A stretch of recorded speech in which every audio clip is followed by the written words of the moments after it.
প্রিয় বাংলাদেশী, প্রিয় দেশবাসী, আসসালামু আলাইকুম। দেশের স্বাধীনতা প্রিয়, গণতন্ত্র প্রিয় জনগণ আবারও বিএনপিকে বিজয়ী করেছে, আলহামদুলিল্লাহ। এ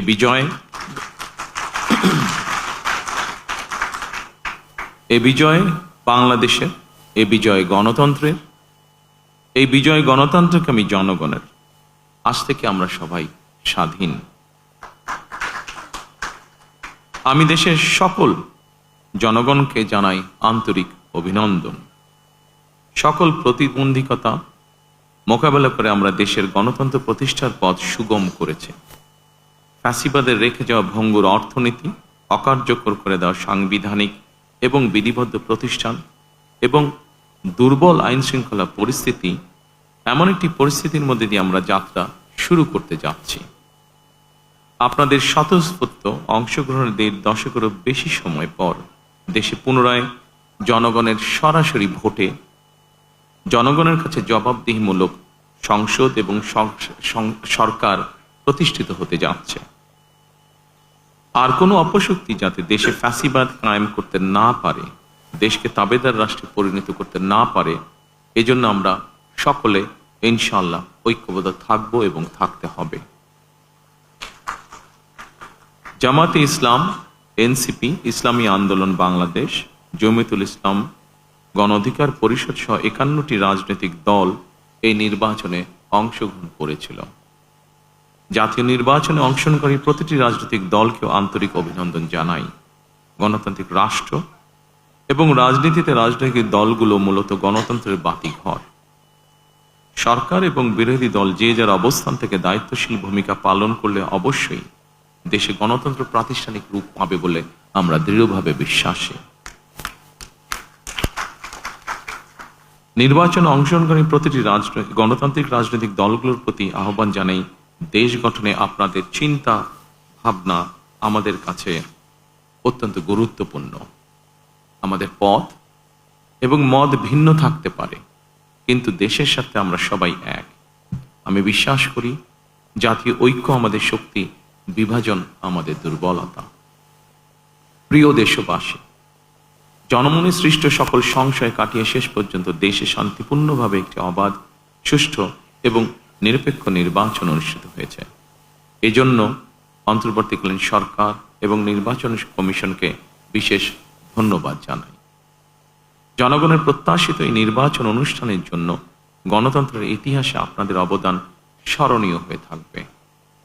নিরপেক্ষ নির্বাচন অনুষ্ঠানের সঙ্গে সংশ্লিষ্ট বিচারিক কর্মকর্তা, জনপ্রশাসন, সশস্ত্র বাহিনী এবং আইন শৃঙ্খলা বাহিনী সকল কর্মকর্তা, সদস্য এবং রিটার্নিং অফিসার, সহকারী রিটার্নিং অফিসার, প্রিজাইডিং অফিসার, সহকারী প্রিজাইডিং অফিসার এবং পোলিং অফিসার সহ সংশ্লিষ্ট ব্যক্তিবর্গ, আপনাদের আন্তরিকতা এবং দায়িত্বশীল ভূমিকা ছাড়া অবাধ এবং সুষ্ঠু নির্বাচন সম্ভব হতো না। আপনাদেরকে অসংখ্য ধন্যবাদ। এই নির্বাচনে দেশি এবং বিদেশি গণমাধ্যম এবং পর্যবেক্ষকদের ভূমিকাও ছিল অত্যন্ত গুরুত্বপূর্ণ। আপনাদের প্রতিও রইল অকৃত্রিম শুভেচ্ছা। 71-এর স্বাধীনতা অর্জনের যুদ্ধ থেকে 2024 সালের দেশ এবং জনগণের স্বাধীনতা রক্ষার যুদ্ধ, এই দীর্ঘ সময় দেশ গণতন্ত্র প্রতিষ্ঠার আন্দোলনে যারা শহীদ হয়েছেন, হতাহত হয়েছেন, যাদের রক্ত মাড়িয়ে কষ্টে সিঁড়িবে আজকের এই গণতান্ত্রিক বাংলাদেশ, সেই সকল বীর শহীদদের প্রতি জানাই গভীর শ্রদ্ধা। মহান আল্লাহ দরবারে তাদের মাগফিরাত কামনা করছি। যারা মানুষের গণ অধিকার প্রতিষ্ঠার সংগ্রামে প্রাণ দিয়েছেন, হতাহত হয়েছেন, দেশের গণতান্ত্রিকামী জনগণ আপনাদের ভূমিকাকে গভীর শ্রদ্ধার সঙ্গে স্মরণ করবে ইনশাআল্লাহ। প্রিয় দেশবাসী, জনগণের রায় পেলে বিএনপি রাষ্ট্র মেরামতের রূপরেখা উপস্থাপন করেছিল। অন্যান্য গণতান্ত্রিক দল এবং সারা দেশের জনগণের সঙ্গে মত বিনিময়ের মাধ্যমে 31 দফা প্রণয়ন করেছিল। 31 দফার আলোকে ঘোষণা করা হয়েছে দলীয় ইশতেহার। একই সঙ্গে কয়েকটি বিষয়ে নোট অফ ডিসেন্ট দিয়ে বিএনপি জুলাই সনদেও স্বাক্ষর করেছে। আমরা জনগণের কাছে প্রতিশ্রুতিবদ্ধ, প্রত্যাশিত প্রতিটি অঙ্গীকার পর্যায়ক্রমিকভাবে বাস্তবায়ন করব ইনশাআল্লাহ। সারা দেশে বাংলাদেশ জাতীয়তাবাদী দল বিএনপির সর্বস্তরের নেতা কর্মী সমর্থক ছাড়াও দেশের গণতান্ত্রিকামী জনগণের সামনে আজকের এই সময়টি অত্যন্ত গুরুত্বপূর্ণ এবং আনন্দের। এমন এক আনন্দঘন পরিবেশে আপসীন দেশনেত্রী বেগম খালেদা জিয়ার অনুপস্থিতি আমাদেরকে করেছে ভারাক্রান্ত। রাষ্ট্র ও রাজনীতিতে জনগণের অধিকার প্রতিষ্ঠার এমন একটি গণতান্ত্রিক সময়ের প্রত্যাশায় তিনি ফ্যাসিবাদের বিরুদ্ধে আপোষহীন লড়াই করেছিলেন। স্বৈরাচার কিংবা ফ্যাসিবাদের সঙ্গে কখনো আপোষ করেননি। দেশ এবং জনগণের স্বার্থের প্রশ্নে বরাবরই তিনি ছিলেন অটল, অবিচল। আমরা আল্লাহর দরবারে মরহুমা খালেদা জিয়ার মাগফিরাত কামনা করছি। প্রিয় দেশবাসী, স্বাধীনতার ঘোষকের প্রতিষ্ঠিত বাংলাদেশ জাতীয়তাবাদী দল বিএনপিকে দেশের জনগণ আবারও রাষ্ট্র পরিচালনার ম্যান্ডেট দিয়েছেন। জনগণ বিএনপির প্রতি যে বিশ্বাস এবং ভালোবাসা দেখিয়েছেন, এবার জনগণের জীবন মান উন্নয়নের জন্য নিরলস কাজের মাধ্যমে জনগণের এই বিশ্বাস এবং ভালোবাসার প্রতিদান দিতে আমাদেরকে ঐক্যবদ্ধভাবে কাজ করতে হবে। এবার আমি সারা দেশে বিএনপির সর্বস্তরের নেতাকর্মী সমর্থকদের ধন্যবাদ জানিয়ে বলতে চাই, শত নির্যাতন নিপীড়নের পরও আপনারা রাজপথ ছাড়েননি। গণতন্ত্র প্রতিষ্ঠাত সংগ্রামে অটুট ছিলেন, অনড় ছিলেন। এবার দেশ গড়ার পালা আমাদের। দেশ পুনর্গঠনের এই যাত্রায় আপনি, আমি, আমাদের প্রত্যেককে দায়িত্বশীল ভূমিকা পালন করতে হবে অবশ্যই।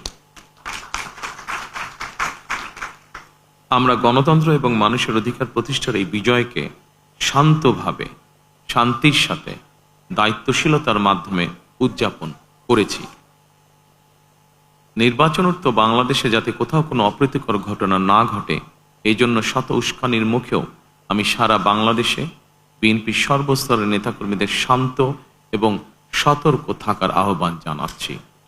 কোনো অপশক্তি যাতে পরিস্থিতির সুযোগ নিয়ে কোনো অপ্রীতিকর ঘটনা ঘটানোর সুযোগ নিতে না পারে, এজন্য নির্বাচনোত্তর নিরঙ্কুশ বিজয়ের অর্জনের পরও আমি সারা দেশে বিএনপি এবং জোটভুক্ত দলের সর্বস্তরের নেতাকর্মীদের বিজয় মিছিল বের করতে নিষেধ করেছিলাম। আমরা আল্লাহর দরবারে শুকরিয়া আদায়ের মাধ্যমে বিজয় উৎসব পালন করেছি। আমার বক্তব্য স্পষ্ট, যে কোনো মূল্যে অবশ্যই শান্তি এবং শৃঙ্খলা বজায় রাখতে হবে। কোনো রকমের অন্যায় কিংবা বিয়ানি কর্মকাণ্ড আমরা বরদাস্ত করব না। দলমত, ধর্ম, বর্ণ কিংবা ভিন্নমত যাই থাকুক, কোনো অজুহাতে অবশ্যই দুর্বলের উপরে সবলের আক্রমণ আমরা মেনে নেব না। ন্যায়পরায়ণতা হবে আদর্শ। আইনের শাসন প্রতিষ্ঠা করা না গেলে আমাদের সকল চেষ্টা ব্যর্থ হয়ে যেতে পারে। আইনের শাসন প্রতিষ্ঠায় সরকারি দল কিংবা বিরোধী দল, অন্য মত কিংবা ভিন্ন মত, প্রতিটি বাংলাদেশী নাগরিকের জন্যই আইন সমান। আইনের প্রয়োগ হবে বিধিবদ্ধ নিয়মে। নির্বাচনে একে অপরের বিরুদ্ধে কিংবা এক দল আরেক দলের বিরুদ্ধে প্রতিদ্বন্দ্বিতা করতে গিয়ে নির্বাচনের মাঠে হয়তো কোথাও কোথাও নিজেদের মধ্যে ভুল বোঝাবুঝির সৃষ্টি হয়ে থাকতে পারে। তবে এই ধরনের বিরোধ যেন প্রতিশোধ, প্রতিহিংসায় রূপ না নেয়, সে ব্যাপারে সবাইকে সতর্ক থাকার জন্য আমি আন্তরিকভাবে আহ্বান জানাচ্ছি। দেশে গণতান্ত্রিক জনগণের প্রতি আমার আহ্বান, আসুন যেভাবে আমরা গণতন্ত্র প্রতিষ্ঠার লড়াইয়ে ভূমিকা রেখেছিলাম, একইভাবে এবার দুর্নীতি এবং আইন শৃঙ্খলা নিয়ন্ত্রণ এবং জনগণের প্রতি জবাবদিহিতার মাধ্যমে আমরা বাংলাদেশকে একটি নিরাপদ, মানবিক বাংলাদেশ হিসাবে প্রতিষ্ঠার জন্য যে যার অবস্থান থেকে আমরা ভূমিকা রাখি। একটি নিরাপদ মানবিক গণতান্ত্রিক বাংলাদেশ প্রতিষ্ঠার যাত্রাপথে আমি ভিন্ন দল কিংবা ভিন্ন মতের সকলের সহযোগিতা কামনা করছি। বিশ্বের সকল গণতান্ত্রিক শক্তি, সকল প্রবাসী বাংলাদেশী এবং দেশের স্বাধীনতা প্রিয় জনগণের প্রতি আবারও বিজয়ের অভিনন্দন এবং ধন্যবাদ জানিয়ে আমার বক্তব্য শেষ করছি। আল্লাহ হাফেজ। বাংলাদেশ জিন্দাবাদ।